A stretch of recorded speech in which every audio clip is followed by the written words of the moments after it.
PT Pop here. All four lobes of my brain securely bound behind my back. And today I want to talk about call centers once again. And this is a topic that I thought about all the time when I was in a call center. I would sit there miserable thinking to myself, how can we change this? How can I change this? Is there a way to change the way call centers are constructed and the way they're managed? And I would literally sit at my desk going, this is crazy. There's got to be a better way to do this. And I would sit at my desk and be like, why do they do it the way they do it? I couldn't figure it out other than it's financial. But is there a way to change this? This is just a quick little video because I'm coming back from the dentist. Had a decent visit from the dentist. And I get in my car and I'm thinking about my call center videos, and I thought, is there a way to change call centers? Now, I know they're changing anyway. Robots and bots and technology are probably going to replace most of the people who answer the phones, or a good majority of them. And what call centers are left in America have been outsourced to India and Indonesia, India, Pakistan, places like that. That's fine. I have nothing against those countries or those people. But eventually, it's got to change. There's got to be a better way to handle the call center. And it occurred to me, a gentleman wrote to me about his experience with AT&T. And I think his name was Jason. Jason, if that was you. I'm not really good with names or with my memory, so forgive me. Let's see here. And he was talking about how he had worked in call centers, and he had, the last one he took when he was in his 60s, he was like, I can't do this anymore. He just went in one day, and he couldn't even bring himself to log in onto the computer. It wasn't with AT&T, I think it was with somebody else. He didn't say who it was with, but he had worked for AT&T, then he went to work in call centers. And he had been there 45 days with his call center. Sir, there's a slow car. People in Ohio have one speed. They have one gear. And that's slow. People here drive slow. It's like, I can't drive any faster than this. I can't. I'm 25 years old, but I got a Dodge Challenger. Got 350 horsepower under the hood, but I can only do 20 miles an hour. Oh, God help me, please, with the drivers here in Ohio. I didn't like the drivers in Arizona. They were worse because they were all maniacs. But here, there's like, I can't drive no slower. And God help me if there's a green arrow at the traffic light. Don't know how to comprehend it. That's just me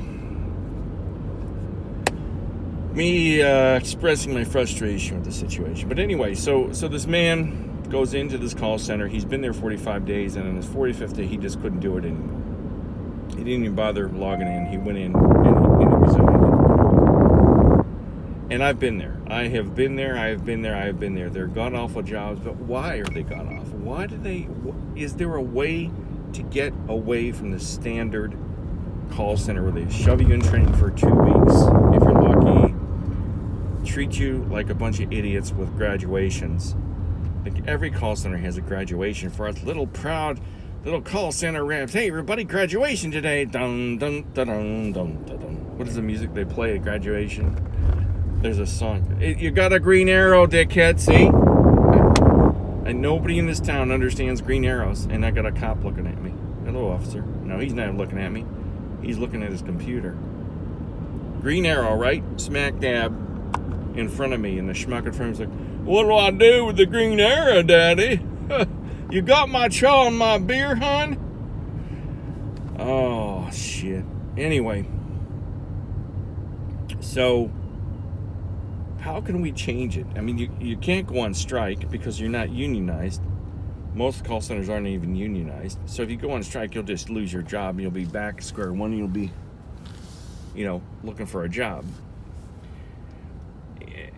Upper management, like upper management, like the CEOs, the CIOs, the CFOs, all those people are so far removed from you at the very, very bottom of the food chain. They don't know, nor do they care. You're just a number on a spreadsheet. That's all you are.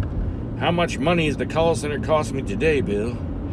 Really? Oh, so I can still afford a leather mistress on a yacht in the Pacific this summer. Yes, okay. Honey, get your paddles and your whips ready. But how can we change it? How can it be changed? Is there like a quote revolution, unquote, that we could go through? Do all call centers around the world unite and all walk out on the same at the same time on the same date for 24 hours to watch these corporations go, no? I mean, what do we do? Is there a stand we can make? And I don't think there is, because everything's being taken over by robots. And you know what I mean by robots. Most of the software that answers the phones when people call in is so advanced, they make it sound like a real person is talking to them. And some people are dumb enough to go, that must be a real person. It sounds like this. Are you here to talk about your bill? Press 1. Oh, that must be a nice man from down the street. God, I hope I'm old. You know, I'm getting old. I'm 50, almost 56 years old.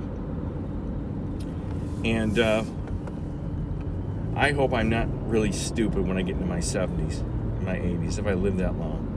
I'll be like, whoa, what is this newfangled thing? Oh, God. So anyway, what can we do to change it? What can be done to make call centers better? Do we unite? Not a union, but do we unite as one? Do we spread the word through social media and say we all go on strike at midnight on July 4th, 2021 to show these fucking bastards we mean business? Will that work? Or is it just futile? Are these really not meant to be jobs, meant to be careers? We go and we take them and we quit them as soon as we find something else. Because most call centers, the pay sucks. I mean, the last one I worked at paid me $13.50 an hour. That was for a major bank here. But, you know, that's still not really a living wage, and especially in this economy. I mean, most rent in this area, decent rent, unless you want to live in the ghetto, unless you want to live, you know, with drugs and guns and bombs going off in the streets, decent rent around here is $1,200 a month. Sorry, it's just the way it is around the country. I mean, $1,200. You know, 20 years ago, rent used to be a decent rent was $625 a month. I was paying $625 a month in Gilbert, Arizona, and I had a nice little 2-bedroom apartment. You know, I was 10 minutes from work in an up-and-coming or a very popular neighborhood. You know, a city, Gilbert, Arizona, and Chandler, Arizona, or at the time were very up-and-coming. But we can't. Our hands are tied, but there's got to be a way. I mean, there's no point in analyzing it anymore. I mean, you can sit there and say, well, why did they do this? Well, they're never going to tell you why. The basic reason is you're a peon, you're a slave. They're going to treat you as they want to treat you, and they're going to say you have no rights because they're paying you and they're not mistreating you. Something like that. There's a nice looking lady. I do admire the Italian women, dark-haired Italian women. I need me a good Sicilian woman. Give me a good Sicilian woman, will you please, and some leather pants. There's got to be a way to change it. What do you think? What do you think is a way we could change call centers? I mean, seriously, if you work for, like, I don't know if Apple even has call centers anymore. They do, but I think that's outsourced to Indonesia or something.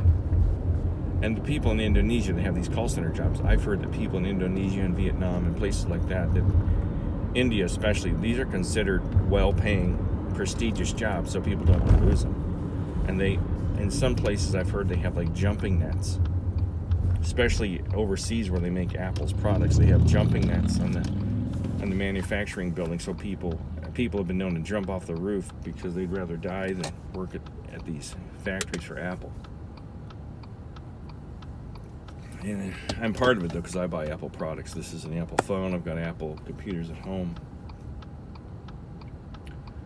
So how can we change it? What can we do to change the call centers? Is there something we can do? Do we unite? Do we revolt? Do we unionize? Do we all go off the phones at once around the world to show how important we are? Is it worth it? Let me know what you think in the comments. Write to me at skatingbearstudios@gmail.com, and maybe we can make a change in this whole thing. A lady or a gentleman wrote to me today and said that now that they're working from home, they take their call center calls at home, so their home is like a jail cell. They have to face their family all day long and face work, and it's horrible. I myself, if I was taking calls in a call center at home, I'd be laying there naked in bed with a headset on my head and a computer on my laptop just going, "Hey baby, what's going on?" Oh, behave, baby. Alright, I'm going to sign off here. Whatever ideas you have and how to change this call center shindig, let me know.